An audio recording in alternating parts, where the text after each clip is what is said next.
Bueno, vamos a informar y al mismo tiempo contestar preguntas, como siempre.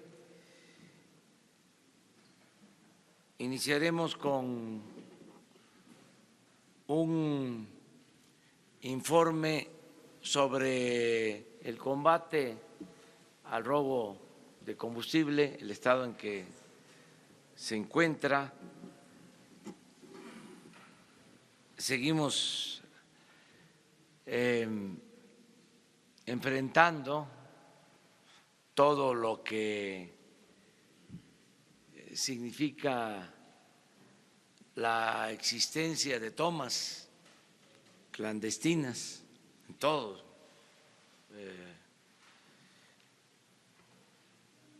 el entorno de por donde pasan los ductos.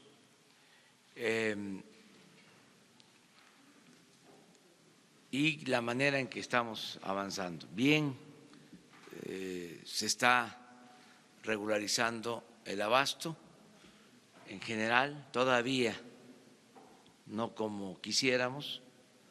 Ya se logró la normalidad en el abasto en el Estado de México, en la Ciudad de México.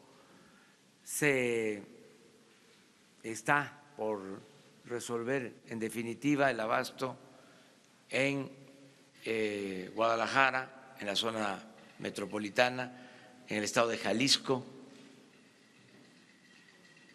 Considero que en esta semana se resuelve en definitiva. Estamos atendiendo también el abasto en Monterrey.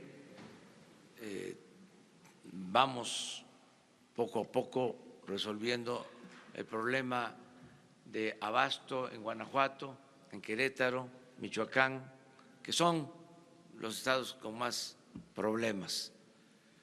En el resto del país, pues, afortunadamente no se nos ha presentado un problema de desabasto. Estuve el fin de semana en Nayarit, en Sinaloa, y no hay problema de desabasto. La razón es que en Sinaloa, pues lo que hay en Mazatlán es una terminal marítima y llega la gasolina por mar. En Sinaloa no hay ductos.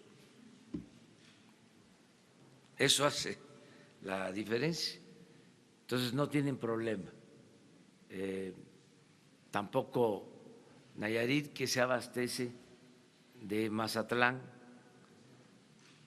En el caso de Jalisco, sí, porque es el ducto de Guanajuato que va a Guadalajara, Salamanca, Guadalajara. Para resolver el problema, ahí se llevó combustible de Mazatlán y se reforzó la vigilancia de ese ducto para que terminara de abastecer lo que se consume en Jalisco. Y ya el informe de hoy habla de que se tiene combustible suficiente. Falta la distribución, pero ya en las terminales de Jalisco hay gasolina. Falta la distribución a las gasolinerías, pero ya se va a hacer en esta semana y yo espero que se regularice. Nos fue muy bien en el recorrido del fin de semana, la gente está muy esperanzada del cambio, nos dicen que no aflojemos ni un paso atrás en el combate a la corrupción y a la impunidad.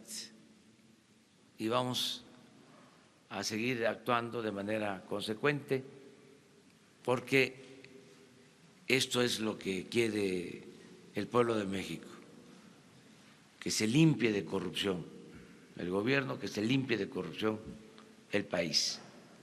Y en eso vamos a seguir aplicándonos. El jefe del Estado Mayor de la Defensa, el general Homero Mendoza, va a informarles sobre cómo estamos avanzando en el cierre de tomas clandestinas. Hay una imagen que quisimos mostrarles de esta tecnología que se fue creando, que fue surgiendo de la construcción de las zanjas como cisternas para sacar el producto de los ductos, para almacenar el producto de los ductos, que significan un grave riesgo, un grave peligro, que fue lo que desgraciadamente causó la tragedia en Hidalgo. Pero esto, se los comentaba yo, se repite en todos lados. Esta imagen que vamos a ver es de Querétaro, pero la podríamos estar viendo en Veracruz, en Tabasco, en Jalisco, en Hidalgo, en Puebla, para que internalicemos más lo que significa esta actividad ilícita en riesgo y cómo se fue permitiendo que se arraigaran estas prácticas, cómo hubo omisión, cómo no se hizo nada, cómo se permitió que se llevaran a cabo estas actividades. Entonces, le damos la palabra al general. Muchas gracias. Muy buenos días. Me voy a permitir presentarles una gráfica que describe el esfuerzo que han hecho las Fuerzas Armadas, la Policía Federal y Pemex para la detección y atención de las tomas clandestinas. Ustedes ven en el cuadro que está expuesto el resultado de tomas clandestinas, el alertamiento en tomas clandestinas que a través del sistema de monitoreo que se sigue en Pemex nos hace llegar al Ejército y a la Secretaría Marina y Policía Federal.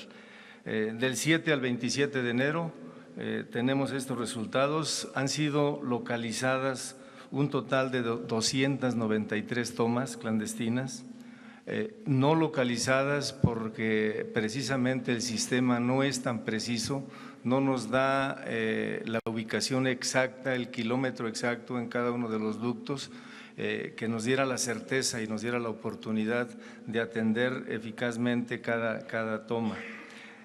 Paralelo a este esfuerzo de no localizadas tenemos 1022, tenemos también no reportadas. Esta cifra describe el esfuerzo que hacen independientemente de las tomas o de las alertas que nos da Pemex. El personal militar en el terreno sigue realizando reconocimientos y encuentra tomas clandestinas que nosotros en este caso somos los que le reportamos a Pemex para que las incluya dentro del esquema general de atención. Total tenemos 369 no reportadas por Pemex, pero que ya han sido atendidas. Un total nos arroja un total de 1,684 tomas clandestinas, de las cuales un promedio de 600 en realidad han sido atendidas y nos quedan estas 1022 que seguramente nos obliga a realizar un esfuerzo adicional que incluye unos reconocimientos más intensos, pero también la necesidad de que la Pemex estructure células para atención de estas tomas clandestinas y podamos tener un trabajo más eficiente. Les voy a presentar, como indicó el señor presidente, en San Juan del Río, muy cercano, a escasos 8 kilómetros de donde el día 18 tuvimos también, en el mismo día en el que se presentó la crisis en el estado de Hidalgo, también tuvimos una toma clandestina en Querétaro que provocó un incendio que fue controlado. Esta toma, como ustedes observan en los gráficos, a las 8:15 de la mañana fue detectada por personal de nosotros, 3 bases de operaciones acudieron para acordonar el área, suspendió Pemex a las 8:53 el flujo en el ducto, bloqueando el tramo y el derrame se ubicó en un área rural de labranza despoblada sin riesgo para la población, pero contaminó. A las 10:50 se controló la fuga, quedando reparado el ducto. Tenemos ahí el video, a ver, por favor, pónganlo. Ustedes vean la magnitud de la… Sobre los canales de los riegos se ha esparcido el combustible. Ya se tomó conocimientos de la física de Pemex, ya viene ductos.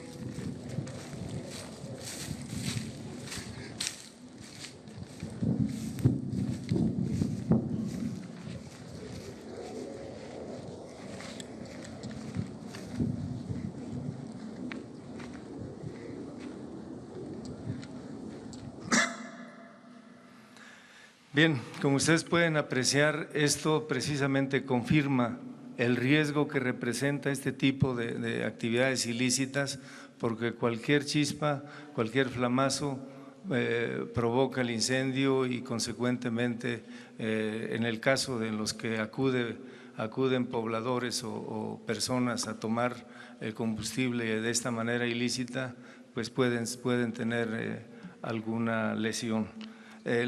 Tenemos otra toma clandestina.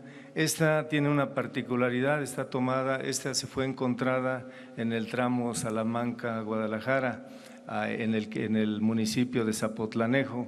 La particularidad de esta toma es que está sobre el ducto, no se percibía ningún olor, no había aroma, no había signos de que pudiera estarse utilizando, siguiendo el recorrido de la manguera, una manguera de alta presión. A 2 kilómetros del lugar encontramos el sitio en donde se estaba envasando el líquido. Esto nos obliga a nosotros, al personal que realiza reconocimientos terrestres, a extender sus reconocimientos, a hacer el esfuerzo a ambos lados de los poliductos para cerciorarnos de que no existan este tipo de tomas o este tipo de áreas de almacenamiento. ¿Es cuánto, señor presidente? Pues ahora los datos tristes sobre fallecidos y heridos por la tragedia de Hidalgo, el doctor Alcocer nos va a informar. Gracias, señor presidente. Muy buenos días. Efectivamente, seguimos en otro censo. Este es un censo entre la vida y la muerte, como que saben ustedes.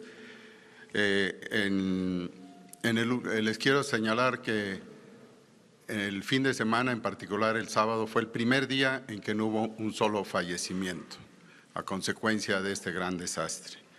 En las últimas 48 horas, entonces, fue solo un paciente fallecido. Tenemos en total 115 lesionados fallecidos a nivel hospitalario y lo que se ha recogido hasta ahora. Su ubicación, la mayor parte han sido concentrados en la Ciudad de México, 22 de ellos, en el Estado de México 4, en el Estado de Hidalgo siguen 3 pacientes y 3 también en Galveston que fueron trasladados en días pasados. En este informe, digamos, bueno, en el sentido de que van disminuyendo las muertes, les quiero comunicar que tuve la oportunidad de hacer una visita personal a los 8 pacientes que se encuentran en el Instituto Nacional de Rehabilitación, en el Centro Especializado de Investigación en Quemados, donde se pudo constatar en algunos de estos pacientes, todavía en gravedad, ya hay un estado de conciencia de ellos, están conscientes de su situación. Se ha iniciado la labor de mediano plazo con los injertos que tienen que recibir, con una buena aceptación, y desde luego los familiares ya están conscientes de esto, mandan saludos, agradecimientos, y pude constatar entre estos agradecimientos al señor presidente de la República y más aún el evaluar que no les falta nada en los recursos, que médicamente así fue verificado por su servidor y en lo cual están avanzando en lo que se les debe dar a todos ellos. Muchas gracias, esa es la información. ¿Perdón? 32. Doctor, perdón. El estado de salud de estas 32 personas podría considerarse como delicado, grave, o ¿cuál es su evolución? Sí, y sin lo dinámico de esto, hablar de estas cifras no es fácil.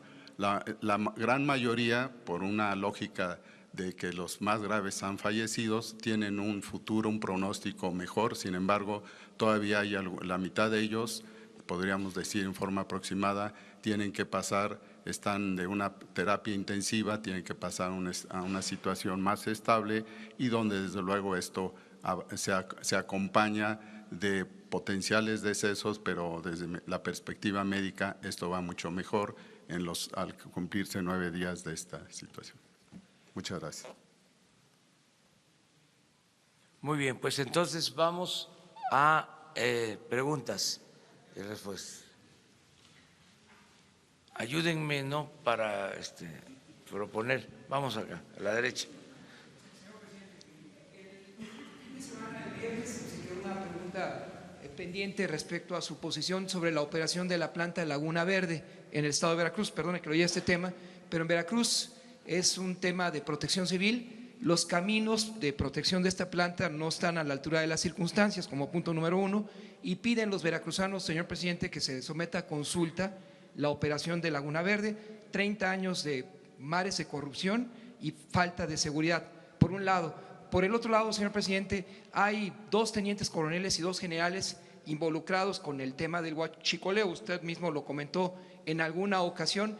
¿Qué se hará sobre el particular? Porque ellos son parte de la espiral de corrupción con el tema del huachicol. Y finalmente, señor presidente, en el caso de Venezuela hay un vicepresidente actualmente del gobierno venezolano que es investigado por los Estados Unidos por presuntos vínculos con el narcotráfico. Si eso podría cambiar la posición del gobierno mexicano en el caso de Venezuela. Sí, lo de Laguna Verde sería cosa de pedir a la Comisión Federal de Electricidad un reporte, lo vamos a solicitar para informarles a ustedes con elementos técnicos, creíbles, sólidos. Y en el caso de las investigaciones de quienes pudieran estar involucrados en todo lo que es el robo de combustibles o tener alguna responsabilidad por omisión, ya la Procuraduría, ahora Fiscalía General, tiene abiertas todas las investigaciones.